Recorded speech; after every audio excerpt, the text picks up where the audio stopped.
2022ஆம் வருஷம் இந்தியாவோட நம்பர் 1 ஸ்டார்ட் அப் பெயர் பைஜூஸ். மதிப்பு $22 பில்லியன், அதாவது கிட்டத்தட்ட 1,80,000 கோடி ரூபாய். ஃபிஃபா வேர்ல்ட் கப், இந்திய கிரிக்கெட் டீம் ஜெர்சி எல்லாத்திலையும் பைஜூஸ் லோகோ. நிறுவனர் பைஜூ ரவீந்திரன் பில்லியனர். ஆனா வெறும் 2 வருஷத்துல அந்த $22 பில்லியன் மதிப்பு பூஜ்ஜியமாச்சு. பைஜூவோட சொத்து மதிப்பு 0. இவ்ளோ பெரிய கம்பெனி எப்படி இவ்ளோ வேகமா விழுந்தது? இதுதான் பைஜூஸோட கதை. இதுதான் பிராண்ட் கதை. கதை ஆரம்பிக்குது கேரளால அழீக்கோடுங்கிற சின்ன ஊர்ல. பைஜூ ரவீந்திரன் 2 டீச்சர்ஸோட பையன். கணக்குல ஜீனியஸ். நண்பர்களுக்கு கேட் எக்ஸாம்க்கு கோச்சிங் சொல்லி கொடுக்க ஆரம்பிச்சார்.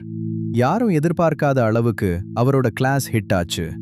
ஒரு கட்டத்துல ஸ்டேடியம்ல ஆயிரக்கணக்கான மாணவர்களுக்கு ஒரே நேரத்துல வகுப்பு எடுத்தார். கணக்கு படிக்க பயப்படுற பசங்களை கணக்க காதலிக்க வச்சார். 2011ல திங்க் அண்ட் லேர்னுங்கிற கம்பெனி ஆரம்பிச்சார். 2015ல பைஜூஸ் ஆப் வந்தது. படிப்பை விளையாட்டு மாதிரி அனிமேஷன் வீடியோல சொல்லி கொடுத்தாங்க. பசங்களுக்கு பிடிச்சு போச்சு. பெற்றோர்களை கவர்றதுக்கு பெரிய மார்க்கெட்டிங், ஷாருக் கான் விளம்பரம், டிவில எங்க பார்த்தாலும் பைஜூஸ். நாடு முழுக்க ஒரே பேச்சு, பைஜூஸ். அப்பதான் வந்தது கொரோனா. ஸ்கூல்ஸ் எல்லாம் மூடி போச்சு. படிப்பு முழுக்க ஆன்லைனுக்கு மாறுச்சு. பைஜூஸ்க்கு இது ஒரு ஜாக்பாட். கோடிக்கணக்கான பசங்க ஆப்ல சேர்ந்தாங்க. முதலீட்டாளர்கள் பணத்தை கொட்டினாங்க. 2022ல மதிப்பு $22 பில்லியன் தொட்டுச்சு. உலகத்திலேயே நம்பர் 1 எட்டெக் கம்பெனி. பைஜூ உச்சத்துல இருந்தார். ஆனா யாரும் கவனிக்கல.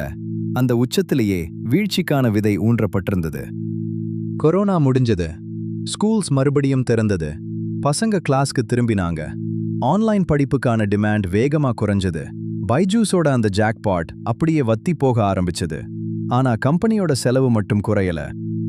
இங்கதான் பைஜூ மிகப்பெரிய தவறு பண்ணார். வளர்ச்சி வேணுங்கிற ஆசையில கடன் வாங்கி கம்பெனிக்கு மேல கம்பெனியா வாங்கி குவிச்சார். ஆகாஷை கிட்டத்தட்ட $1 பில்லியன், ஒயிட் ஹேட் ஜூனியரை $300 மில்லியன், மொத்தம் $2.5 பில்லியன் மேல அக்விசிஷன்ஸ். லாபம் இல்ல, வரும் பணம் எல்லாத்தையும் எரிச்சாங்க. அதோட சேல்ஸ் டீம் ஏழை பெற்றோர்களை மிரட்டி கடன் வாங்க வச்சு கோர்ஸ் விற்றதா குற்றச்சாட்டு வந்தது. நம்பிக்கை விரிசல் விட ஆரம்பிச்சது. அப்புறம் வந்தது கணக்கு வழக்கோட பிரச்சனை. பைஜூஸ் 2 வருஷத்துக்கு தங்களோட ஃபைனான்ஷியல் ரிசல்ட்ஸை வெளியிடல. கடைசில வந்தப்போ அதிர்ச்சி. ஒரே வருஷத்துல 4,500 கோடி ரூபாய் நஷ்டம். கணக்க ஆடிட் பண்ண டிலாய்ட் கம்பெனி கையை விட்டுட்டு வெளியேறிச்சு. போர்ட்ல இருந்த பெரிய முதலீட்டாளர்களும் ராஜினாமா செஞ்சாங்க. எல்லாரும் ஓட ஆரம்பிச்சாங்க. பணம் தேவைப்பட்டு பைஜூஸ் $1 பில்லியன் மேல கடன் வாங்கியிருந்தது. அதை திருப்பி கட்ட முடியல. லெண்டர்ஸ் கிட்ட பெரிய சண்டை. கடைசி முயற்சியா கம்பெனி 99% டிஸ்கவுண்ட்ல புது பங்குகளை விற்க முயற்சி பண்ணது. அதாவது மதிப்பு கிட்டத்தட்ட 0. இந்திய கிரிக்கெட் போர்டுக்கு கட்ட வேண்டிய 158 கோடி ரூபாவை கூட கட்ட முடியாத நிலைமை. முடிவு வந்தது. அந்த 158 கோடி கடனுக்காக பைஜூஸ் மேல திவால் வழக்கு, இன்சால்வென்சி தொடங்கிச்சு. பிளாக் ராக் மாதிரி முதலீட்டாளர்கள் கம்பெனியோட மதிப்பை 22 பில்லியன்ல இருந்து கிட்டத்தட்ட 0வா குறைச்சாங்க. ஒரு காலத்துல இந்தியாவோட பெருமையா இருந்த ஸ்டார்ட் அப் இப்போ காலியாச்சு. பைஜூ ரவீந்திரன் பில்லியனர் பட்டியல்ல இருந்து வெளியேறி சொத்து மதிப்பு 0 ஆச்சு. பைஜூஸ் கதை நமக்கு சொல்லித்தரது ஒண்ணுதான். வேல்யூவேஷன் வேற, வேல்யூ வேற. முதலீட்டாளர்கள் சொன்ன $22 பில்லியன் வெறும் ஒரு எண். உண்மையான லாபம், ஒழுங்கான கணக்கு, நேர்மையான விற்பனை, இதுதான் ஒரு கம்பெனியோட நிஜமான வேல்யூ. வளர்ச்சி வேகமா இருக்கலாம், ஆனா அஸ்திவாரம் பலமா இல்லனா எவ்ளோ உயரமா கட்டினாலும் அது விழும். ஆனா ஒரு விஷயத்த மறக்க கூடாது. பைஜூ ரவீந்திரன் ஒரு திருடன் இல்ல. அவரோட நோக்கம் கோடிக்கணக்கான பசங்களுக்கு நல்ல படிப்பு கொடுக்கணுங்கிறது தான்.